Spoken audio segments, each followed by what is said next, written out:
souvent à l'origine de l'abandon ou du père qui s'efface, il y a une forme d'amalgame ou en tout cas de fusion entre la réalité conjugale et la réalité parentale. Voilà, c'est le couple qui part en vrille et du coup, plus rien n'est possible. Michael Kor est journaliste à La Croix l'Hebdo. Pendant plusieurs semaines, il a recueilli le témoignage de pères qui ne sont plus en contact avec leurs enfants. À chaque fois, il a cherché à comprendre leur situation sans les juger ni les excuser. Dans ce podcast, un journaliste de La Croix raconte les coulisses d'un reportage, d'une enquête ou d'une rencontre, ce qui s'est passé avant et comment il l'a vécu. Vous écoutez l'envers du récit.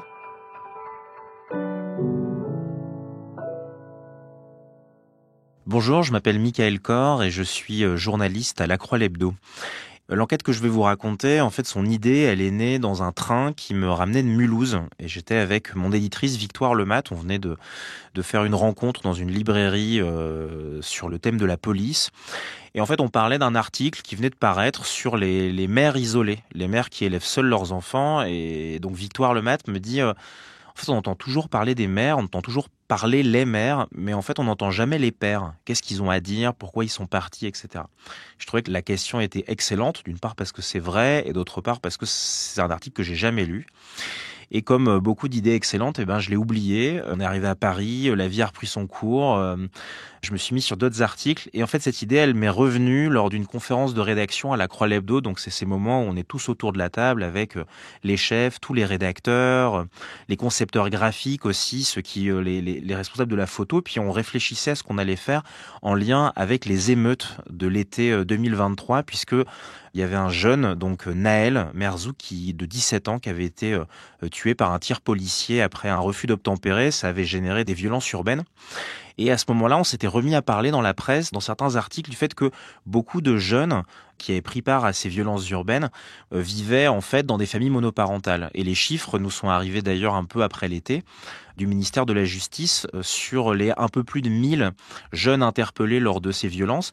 En fait, il y en a une forte proportion, 3 fois supérieure à la moyenne nationale, qui vit seulement avec un seul parent. Et en fait, dans 80% des cas, c'est seulement la mère. Et du coup, je me suis reposé la question de Victoire, je l'ai proposée et on est parti du coup de cette question-là. Où sont les pères?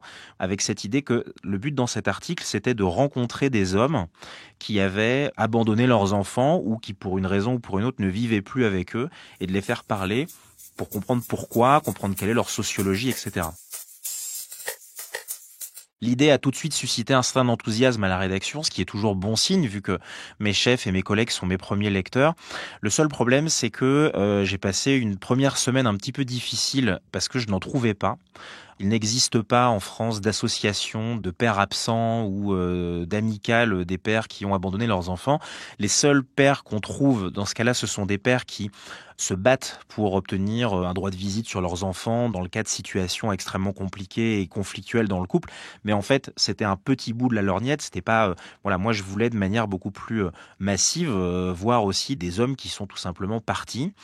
Et donc, j'ai cherché sur des forums, sur Internet, sur les réseaux sociaux, etc. J'en ai pas trouvé.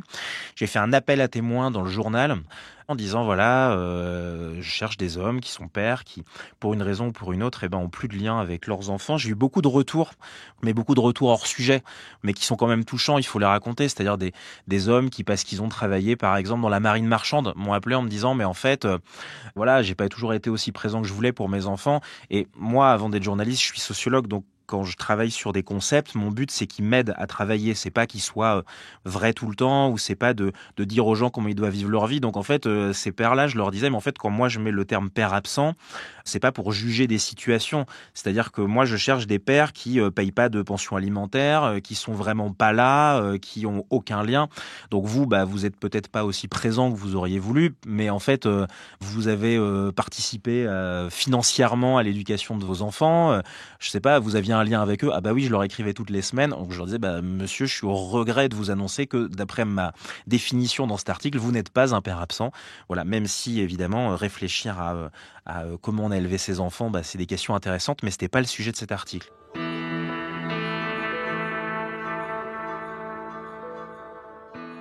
J'ai commencé à trouver mes premiers pères absents. Le premier que j'ai trouvé, son surnom c'est Geppetto. C'est comme ça que j'en parle dans l'article. Et je l'ai trouvé à Place d'Italie en micro-trottoir.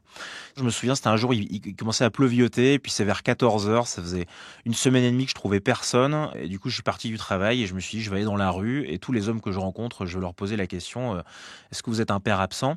Alors, il a fallu que je rôde un peu mon discours parce qu'il fallait pas que les pères soient effrayés tout de suite. Donc, dès que je voyais des hommes en âge de procréer, je leur posais la question et puis je leur disais, voilà, est-ce que vous êtes père? Je cherche des pères qui, pour une raison ou pour une autre, ont plus de lien avec leurs enfants. Le premier élément d'enquête, parce qu'au final, je pense que j'ai fait l'équivalent d'une bonne semaine en temps plein de micro-trottoir. Donc j'en ai fait à Paris, aux Halles, à Place d'Italie, à Brest. Et en moyenne, je rencontrais un père absent par heure. Voilà, je sais pas si c'est beaucoup, pas beaucoup. En tout cas, c'était pas très dur d'en trouver.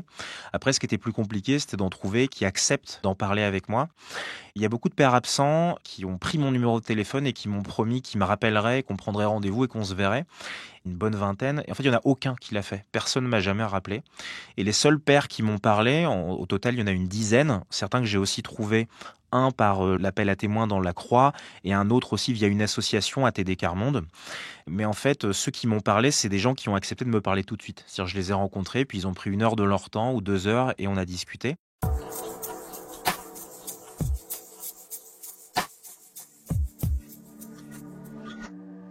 Je me souviens d'un père assez jeune, un trentenaire, qui m'a dit, bah voilà, moi j'ai pas été père en fait. Parce qu'un père, c'est quelqu'un qui est présent. Si on n'est pas présent, on n'est pas père. Donc avec un regard extrêmement dur sur lui-même. Et tout de suite, il m'a parlé de son propre père qui était absent. Enfin, en même temps, voilà, il m'a dit, j'ai pas appris à être père. Et en fait, ce que j'ai trouvé incroyable dans cette enquête, c'est que moi, j'ai choisi le sujet. Enfin, je l'ai même pas choisi puisque c'est né de cette discussion dans le train. Mais ensuite, les problématiques sociales, les questions qui ont émergé dans l'enquête, en fait, elles émergeaient vraiment du discours des pères. C'est-à-dire que cette personne, par exemple, me disait, bah, moi, j'ai pas réussi à être père parce que mon père a jamais été un père avec moi. Et en fait, ce qui est intéressant, c'est que j'ai ensuite essayé de creuser dans la statistique et je me suis rendu compte qu'il y avait une étude de l'INED, donc l'Institut national des études démographiques, qui montre que après une séparation, il y a un enfant sur 5 qui voit plus son père. Et en fait, quand on parle de pères qui eux-mêmes n'ont pas eu de père, bah en fait là, on n'est plus à 1 sur 5, on est quasiment à 1 sur 2. C'est-à-dire que le fait qu'un homme ait eu une relation avec son père va vraiment déterminer, après une séparation, bah, s'il a une relation avec son fils. Et ce qui est fou dans ces statistiques, c'est qu'il y a une grande différence en termes de classe sociale. C'est-à-dire qu'il y a beaucoup plus d'ouvriers qui n'ont pas de relation avec leur père que de cadres, par exemple.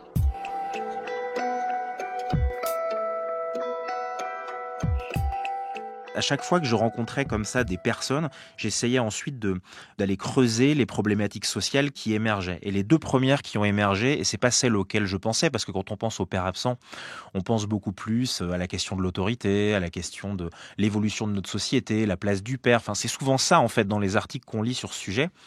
Et la première personne que j'ai rencontrée à Place d'Italie, donc j'en parlais, c'est Geppetto. Geppetto, il m'a dit, bah moi en fait, voilà, il m'a raconté une situation de couple, enfin extrêmement compliquée, sur fond de grande précarité et de violence. Et en fait, lui, ce qui a vraiment coupé sa relation à son fils, qu'il n'a pas vu depuis 9 ans, eh ben, c'est la prison. C'est une réalité à laquelle on pense pas, mais il y a à peu près 70 000 hommes en prison, et d'après les chiffres de l'administration pénitentiaire, à peu près la moitié d'entre eux sont pères. Et donc ça pose la question du maintien des liens familiaux en prison, et en particulier dans les maisons d'arrêt, là où il y a des courtes peines, où en fait la rencontre avec des enfants, y compris en bas âge, se fait uniquement au parloir, donc dans les conditions qu'on imagine. Autre problématique qui est apparue comme ça, c'est un homme que j'ai rencontré et qui était sergent-chef dans l'armée. Et suite au suicide de sa femme, il s'est retrouvé criblé de dettes. Et puis du coup, il me raconte qu'il a été voir une juge et puis il lui a dit, voilà, placez mes filles. De toute façon, moi, je peux pas m'en occuper. Faites de moi ce que vous voulez, mais je tiens à ce que mes filles soient placées ensemble. Et donc lui, il s'est complètement désengagé de cette parentalité qu'il n'arrivait plus à assumer, que ce soit financièrement et aussi émotionnellement à ce moment-là. Et donc il raconte ça, et en fait, là-dessus c'est pareil, c'est-à-dire que c'est un petit peu comme la prison, la grande précarité, on n'y pense pas, mais quand on voit les rapports de la Fondation Abbé Pierre année après année, le nombre de personnes à la rue continue d'augmenter année après année, et en fait, comme la prison, la grande précarité, c'est essentiellement une réalité masculine. C'est en majorité des hommes qui sont dans la rue, et en fait, ces hommes, certains ont des enfants qui ne vivent pas avec eux. Alors c'est pareil, j'ai essayer de retrouver des statistiques. C'est pas toujours facile, mais c'est quand même énormément de gens. Ça concerne énormément d'enfants et on se rend compte que finalement, la famille, on a souvent tendance à projeter sur ces problématiques sociales des analyses un peu éducatives ou psychologiques ou d'évolution de la société, mais en fait, la famille, elle n'est que le creuset de problématiques plus larges. Voilà. Et la prison, c'est tellement pas déconnecté du sujet que dans le cas de Naël Merzouk dont je parlais tout à l'heure, donc ce jeune qui a été tué à Nanterre d'un tir policier, lui-même en fait il avait plus de contact avec son père et son père il a donné une interview durant l'été à l'agence France Presse expliquant que les liens avec son fils s'étaient complètement coupés au moment d'un passage en prison. Et d'ailleurs la statistique, quand je parle de 70 000 hommes en prison, c'est à un instant T. Mais la statistique que j'ai pas réussi à trouver, c'est le nombre d'hommes passés par la prison. Parce que c'est pas parce qu'un homme est sorti de prison qu'il va forcément renouer avec son fils ou avec sa fille dès qu'il sort de prison.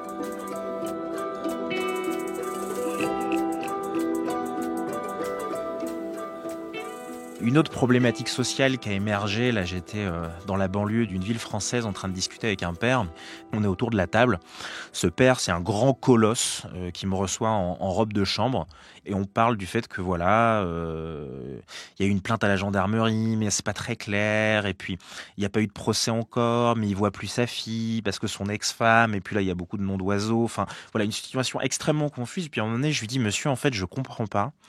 Parce qu'il y avait quand même eu une décision de justice, mais là, il est en attente d'une autre décision de justice. Enfin, vraiment, l'histoire est très confuse. Et là, je lui dis, non mais, monsieur, en fait, je comprends pas la décision de la juge de vous enlever totalement votre fille. Donc là, il me dit, enfin, il pense que j'adopte sa vision des choses. Il me dit, ah bah oui, voilà, c'est incompréhensible. De toute façon, il y en a que pour les femmes. Elles sont tout le temps favorisées. Je lui dis, non, mais monsieur, en fait, je comprends pas. Enfin, c'est pas cohérent, en fait. Entre ce que vous me décrivez de la situation et la décision de justice, il y a une incohérence. C'est-à-dire que c'est pas possible qu'on vous les retire par rapport à ce que vous me dites. Et je lui demande s'il a le document expliquant la décision de justice. Donc il met un petit peu de temps à me le donner, mais je lui dis voilà, moi j'écrirai pas sur une situation si je la comprends pas, si elle me semble incohérente, parce que c'est aussi l'une des limites de mon travail, c'est que comme je ne m'adresse qu'au père, je rentre toujours évidemment un peu dans des histoires conjugales, souvent très complexes, parce que souvent à l'origine de l'abandon ou du père qui s'efface, il y a une forme d'amalgame ou en tout cas de fusion entre la réalité conjugale et la réalité parentale. Voilà, c'est le couple qui part en vrille et du coup plus rien n'est possible. C'est souvent comme ça que ça se décrit. Et là en l'occurrence, je lis le jugement et en fait le jugement il fait état de violences sexuelles présumées sur son enfant. Donc là moi je me retrouve autour de la table en train de lire ça. Donc le monsieur m'explique que c'est faux. Je sais plus vraiment ce que je réponds à ce moment-là et puis je finis par partir, mais c'était pas un moment très très facile humainement. Parce qu'effectivement, j'avais ressenti pendant l'entretien une grande violence chez cet homme, en même temps beaucoup de détresse. Enfin bref, c'était vraiment compliqué. Mais cette question de la violence, je l'amène par cette scène parce qu'elle est forte et qu'elle m'est apparue aussi de manière un peu brutale et violente parce que je m'y attendais pas. Mais en fait, c'est une question colossale. C'est-à-dire que avant d'être urbaine, les violences, elles sont souvent intrafamiliales. Il y a eu une étude à Marseille qui a été réalisée par 2 sociologues, Daphné Bibard et Laurent Mucchielli, qui en fait se sont intéressés au dossier de jeunes pris en charge par la justice à Marseille.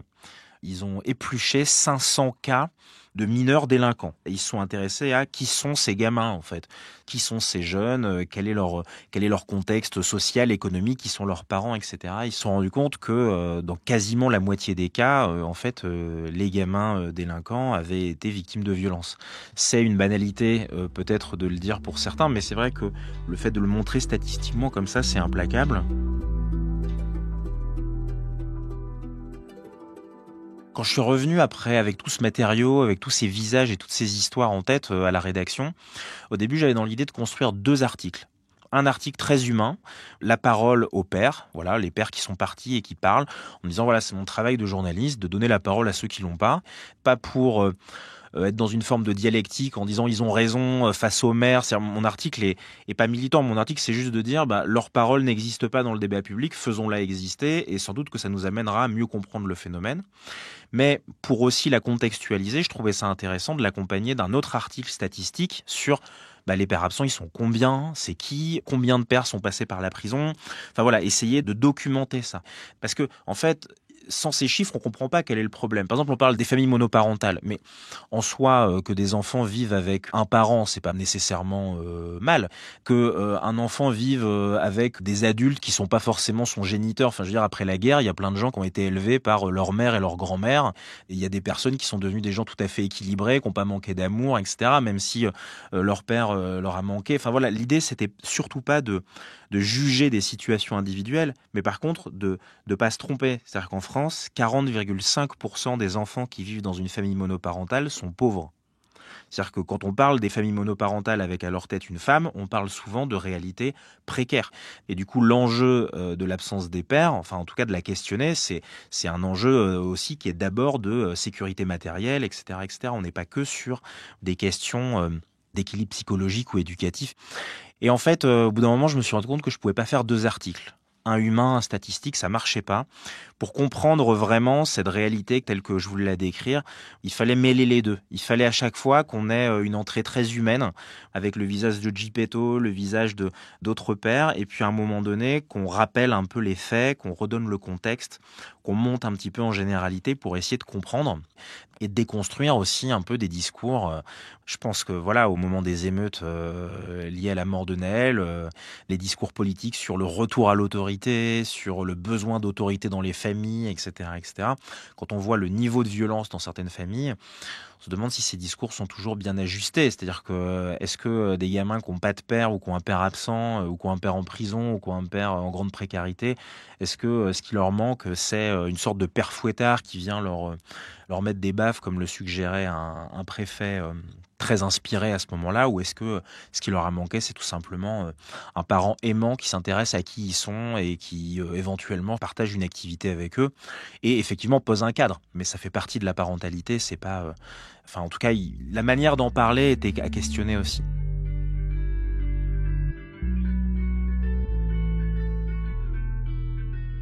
C'est un article qui a été compliqué à écrire parce que c'était impossible de le terminer.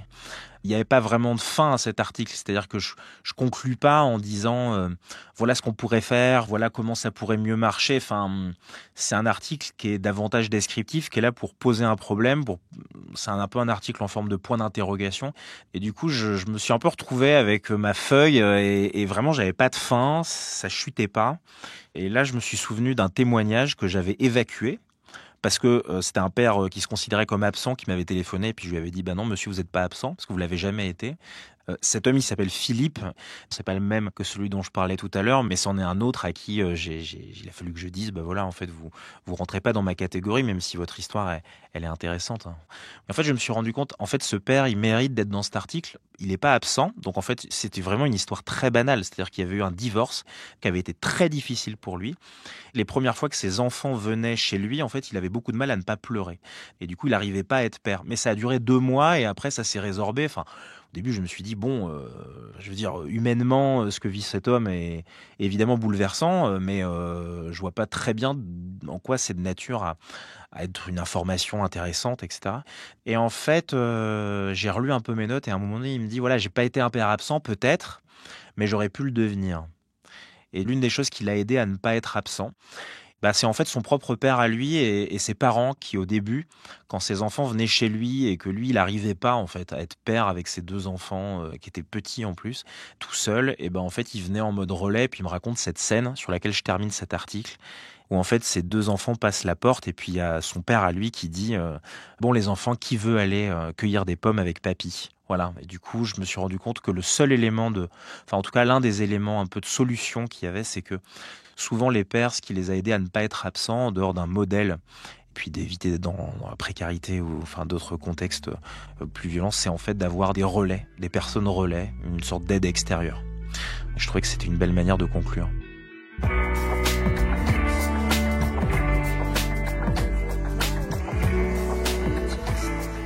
Vous venez d'écouter un épisode de L'Envers du récit. N'hésitez pas à le partager et à vous abonner à notre podcast.